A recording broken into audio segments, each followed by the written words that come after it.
mid-year with the district leaders, there was a psychotherapist, a famous psychotherapist, Maslow, who developed this hierarchy of needs for members. And basically he said that most people have basic needs, and until those basic needs are met, they won't really progress in terms of where the next level. For example, your first level basic is physiological, where you need to be able to breathe. You need to be in an environment where you can freely breathe and eat and have access to food and water and to sleep. Think of possibly someone in a homeless environment. They may not have the self-esteem, they may not be at a higher level because they haven't had their basic needs met. Then the next level is safety, finding an environment that provides that emotional, physical safety. Then the next level is having that friendship. They feel, okay, now they feel safe, their basic needs are getting met. So now they are ready to start reaching out and maybe developing friendships, relationships. And once they do that, once they find out that through their friendship, through their relationship, that somebody actually likes them, somebody is actually willing to have a conversation with them, somebody is actually willing to carry on that friendship with them, they find out that they're not so bad. Maybe they're not so bad after all. Their esteem gets a little boost. And then finally, self-actualization is being the best. They aspire to be better than just average. They aspire for that recognition. And they found that a lot of those things come across in Toastmasters as well. When a person first joins Toastmasters, quite often they join because, first of all, they want to be given the opportunity to be heard. Maybe they have a story to be told.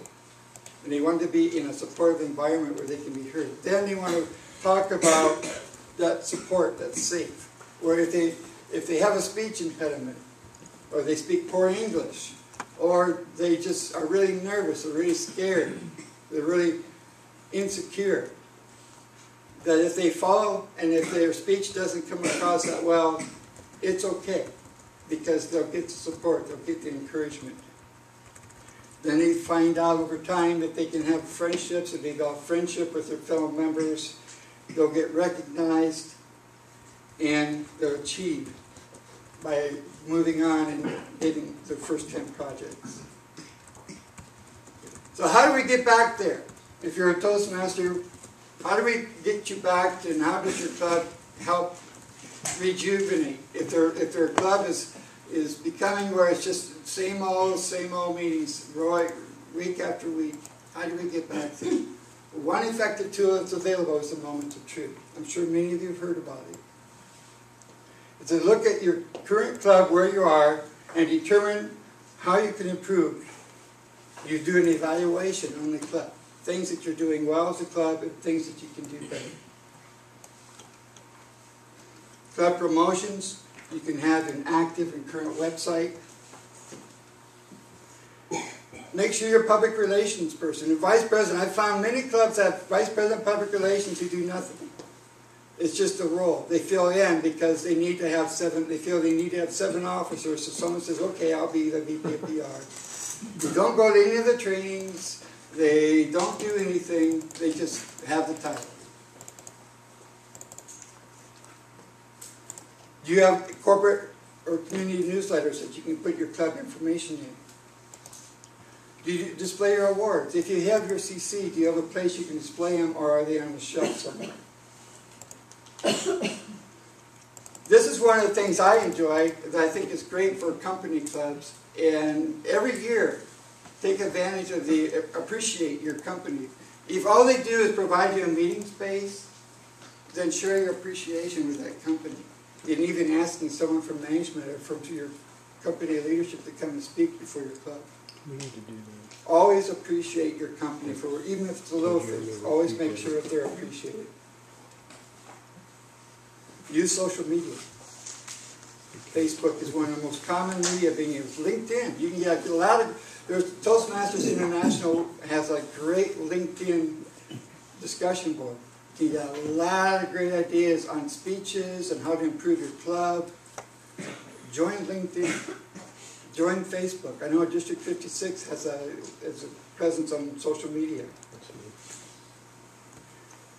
Do you spend your club's money?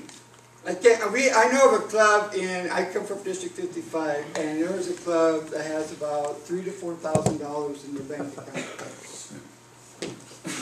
They don't spend it. They still collect dues from their members. They never spend it.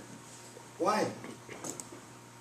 Do you know that right now you can buy, if you don't have a club banner, or maybe you have a older banner without the new brand, that right now you can get 20% off a club banner for your club.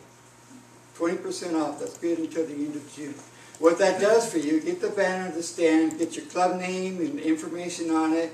You can display it outside where your club meets. Your district conferences, quite often they have a banner parade where you can display all the awards that you receive with all the ribbons on it. Check out the club banner. You can buy supplies from your bookstore for your club.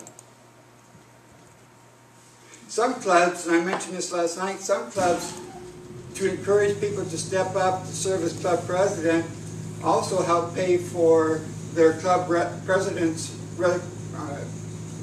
registration at the district conferences, because they have to go as a voting member for your district council or business meeting. So some clubs will use and pay for the registration fees for their club presidents to attend the conferences.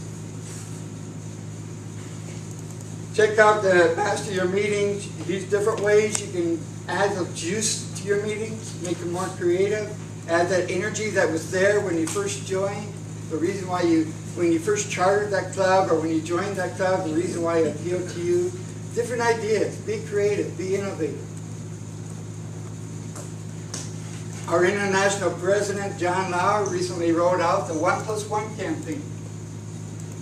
Refer a friend, and if they join, you get a decal, and you have the ability to earn or win a 1+1 t-shirt. Clubs will get a $250 TI store credit if they're ranked in the top 20 clubs, and districts can earn $500 credit if they're one of the top 5 districts.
As a member, if you really want to wonder sometimes why your club is not growing, why your club isn't retaining members, why you're getting bored, like I said before, sometimes it's you.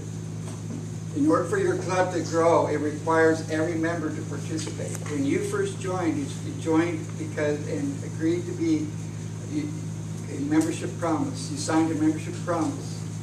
And you agreed to attend meetings regularly. You agreed to do speeches and participate.